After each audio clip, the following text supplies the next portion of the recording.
Friends, welcome back. तो अभी हमने बेसिक स्टैंडर्ड्स के बारे में बात कर लिया कि मॉडुलर रोटी का काम शुरू होने से पहले हमें क्या चीज़ जो मॉडुलर रोटी की टीम को चाहिए वो देगी।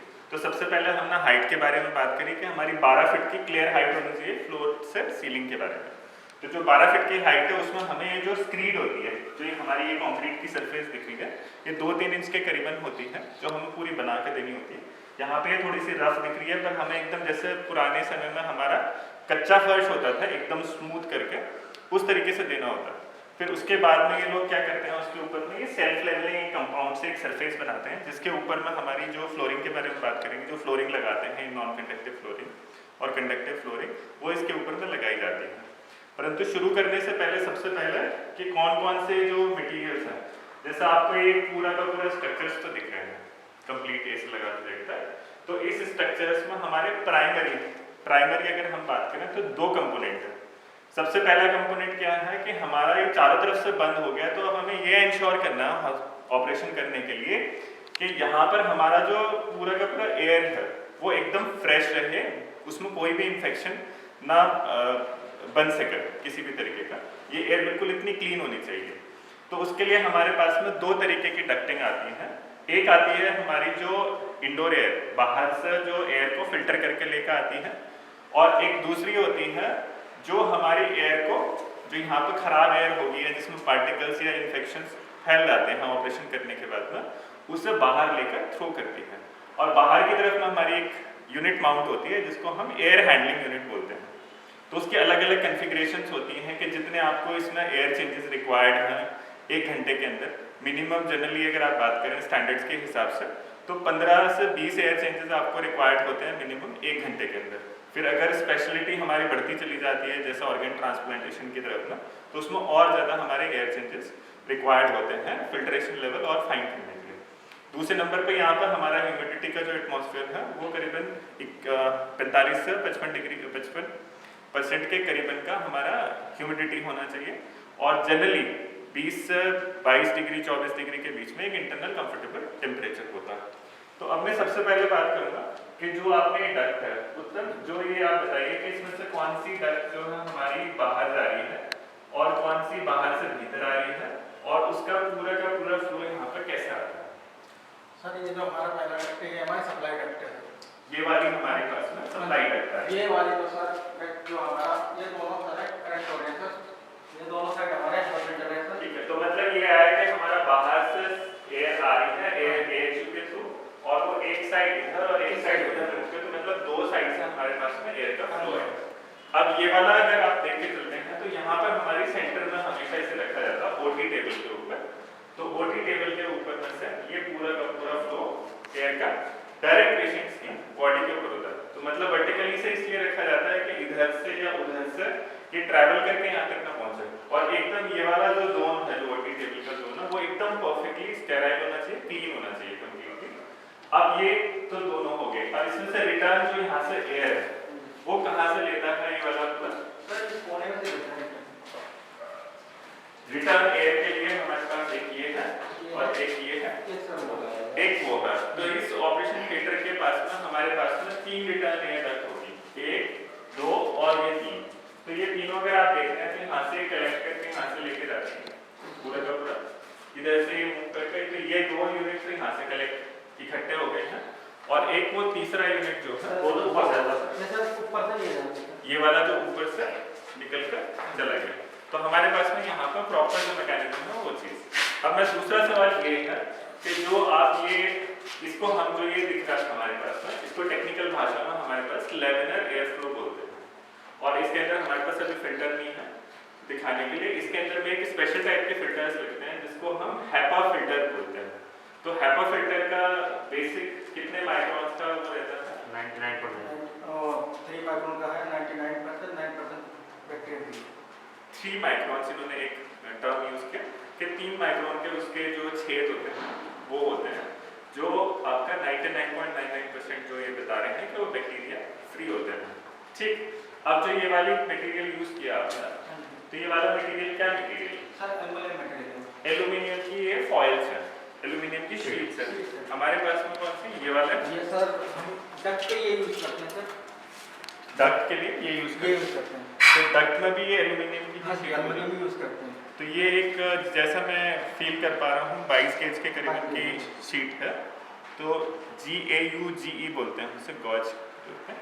तो 22 गेज की शीट में आप डक्ट बनाते हो। और ये वाली चीज़ ये हमारे सर 18 गेज, ये लेमिनर वाला जो पोर्शन है ये 18 गेज की शीट में बनता है।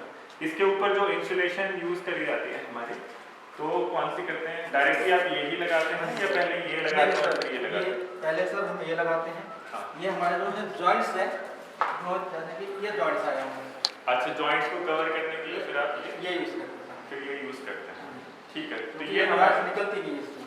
अच्छा। ये लगाएंगे तो जॉइंट्स निकल जाएंगे सर। अच्छा, तो ये हमारे पास में इंसुलेशन करने के लिए जो डक्ट है उसके अंदर में जो एयर जा रही है तो उसका इंसुलेशन, कुछ ये पता है कि इसमें कितना % लॉस होता है, कितना नहीं रहता है? ये 100% इंसुलेट करेगा। 100%। ये 100% इंसुलेशन बता रहे हैं ये कि इससे 100% हमारी जो डक्टिंग के थ्रू फ्लो होता है वो इंसुलेट हो जाता है। तो ये मोटी मोटी हमने बात कर ली है डक्ट के बारे में।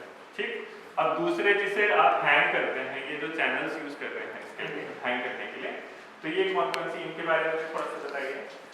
सर हम डक्ट को हैंग करने के लिए सर 8 mm का थ्रेड रॉड यूज़ करते हैं। 8 mm का थ्रेड रॉड, ठीक है। और स्लैटेड एंगल यूज़ करते हैं। ये ठीक है। ये जैसा मैं देख पा रहा हूँ ये करीबन 18 गेज के आसपास की 18 लग रही है। 18 गेज के करीबन की ये एक वो है जिसमें ये हैंग करते हैं।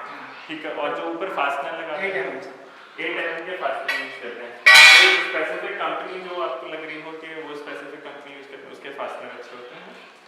सर फास्टनर तो काफ़ी किस्म के आते हैं। हालांकि बेस्ट तो हिल्टी के फास्टनर हिल्टी के बहुत सारे बेस्ट है। ठीक है, पर उससे नीचे भी, क्योंकि ये इतना ज़्यादा स्ट्रक्चरल काम नहीं है ना इतना हैवी है, तो आप यूज़ कर सकते हैं कोई भी नॉर्मल कंपनी के। ये हमारे पास ना एक फास्टनर, ये अलग अलग साइज के इन्होंने फास्टनर है हमारे पास में लगाने के लिए। फिर ये क्या चीज़ है? ये सर गैस्केट है सर। ये गैस्केट है, ये कहाँ पे यूज़ करते हैं? सर जहाँ पे जैसे हमारे डक्ट जॉइंट हुआ है ना सर, अच्छा, इसके बीच में हम डालते हैं क्योंकि दोनों जब नट बोल्ट टाइट करेंगे तो ठीक बीच है। में लीकेज ना आ जाए। अच्छा, मतलब उसको यूज़ करने के हाँ लिए, जी। दो डक्ट को जोड़ने के लिए आप गैस्केट का हाँ इस्तेमाल जी। करते हैं। ठीक है, तो तो लीकेज ना बनाने के लिए। ठीक है, तो ये हमारा तीसरा मटेरियल हो गया जो हम यहाँ पर यूज़ करते हैं।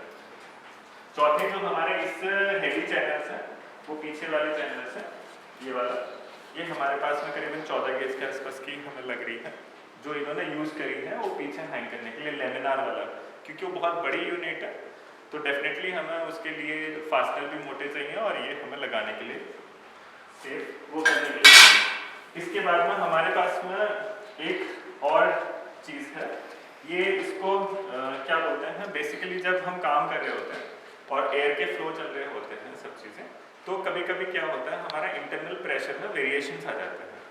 तो जनरली अंदर की तरफ में जब ऑपरेशन करने के लिए जो एक रिकमेंडेड जनरल कोर्स में प्रेशर चलता है वो क्या प्रेशर करता है? सर 3 से 4 प्रेशर होते हैं पास्कल में। 3 से 4 पास्कल का प्रेशर रहता है। अगर उससे ज़्यादा आता है, जब उससे ज़्यादा होता है तो ये प्रेशर रिलीफ डंपर है।